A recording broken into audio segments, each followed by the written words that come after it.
Climate Now, en colaboración con Copernicus.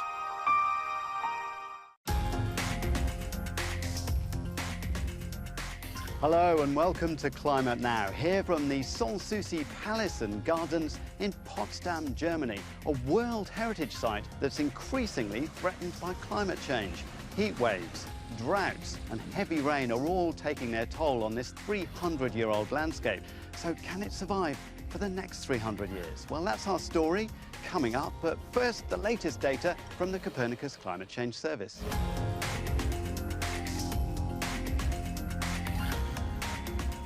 Globally, we just had the hottest August on record, with temperatures 0.7 degrees Celsius above the 1991 to 2020 average.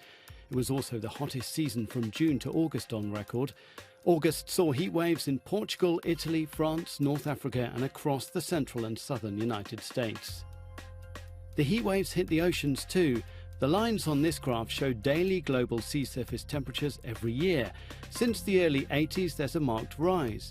But look at the red line for 2023, over half a degree on average warmer than previous years, another record high. Moving on to Antarctica, where it's wintertime, we can see that sea ice concentrations were below average in large areas shaded in red on this map. There was also a record low for August in terms of sea ice extent, the measure of areas where at least 15% of the ocean is frozen. Antarctic sea ice extent has been at unprecedented low levels since May this year. And now to our story. Europe has many historic gardens and palaces like this, landmarks that were built to last.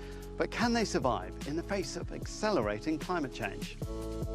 In the 18th century, this was Frederick the Great's summer playground, the Prussian king naming it Sanssouci, a place without a care. But today, with 1 million visitors a year, there is plenty to care for. And with the onslaught of climate change, there's plenty to be concerned about too, according to Garden Director Michael Roeder. Wir spüren hier die Auswirkungen des Klimawandels seit ungefähr 10 Jahren, aber die letzten 6 Jahre waren deutlich heftiger. Es regnet hier weniger. Die Hitzeauswirkungen, die Boden trocknen aus, die Grundwasseranreicherung klappt nicht mehr. Und natürlich haben wir auch die Frage der Abgänge der Bäume dadurch als Konsequenz. The ongoing low groundwater levels leave the trees more susceptible to fungus and insects. The number of trees dying here annually has risen from a few dozen 20 years ago to several hundred today. Conservationist Katerina Mattea has now introduced irrigation, something previously considered unthinkable in a historic garden in a relatively wet country like Germany. An so einem exponierten Standort wie hier müssen wir jetzt einfach durchgehend bewässern und es funktioniert gut. They're also experimenting with planting natural samplings from the parkland rather than buying in trees from nurseries as before. The idea is that young plants that have survived here have a better chance of resisting drought and heat in the future. Unsere Hoffnung ist, dass dieser Baum besser an den Standort angepasst ist als ein Baum, der aus der Baumschule kommt, wo er verwöhnt wird mit Nährstoffen und Wasser, dass dieser Baum hier sich besser entwickeln kann.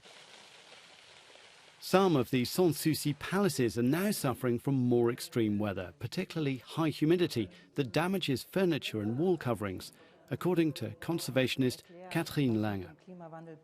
Ganz offensichtlich sind zum Beispiel Taupunktwechsel, wenn das Wasser die Wände runterläuft, wenn wir Schimmelbildung in den Ecken haben, wenn sich die Materialien gegeneinander bewegen und damit von den Untergründen lösen. Das sind alles Klimaveränderungen, die diese Reaktion auslösen. In the last decade, it has become more difficult for the managers here to conserve this treasured site as it was when Prussian royals enjoyed it. The landscape can't be modified. Trees, paths and waterways should remain as the designers intended. There is hope it can be done. Wenn wir alle Anpassungsstrategien umsetzen und auch vielleicht angepasste Gehölze und Bäume verwenden, dann können wir die Grundstruktur bewahren. As you can see, it's going to be a huge challenge to conserve these cultural heritage sites for the future as the planet warms. And you can read more about it on euronews.com/climatenow. And I'll see you next time. Climate Now, en colaboración con Copernicus.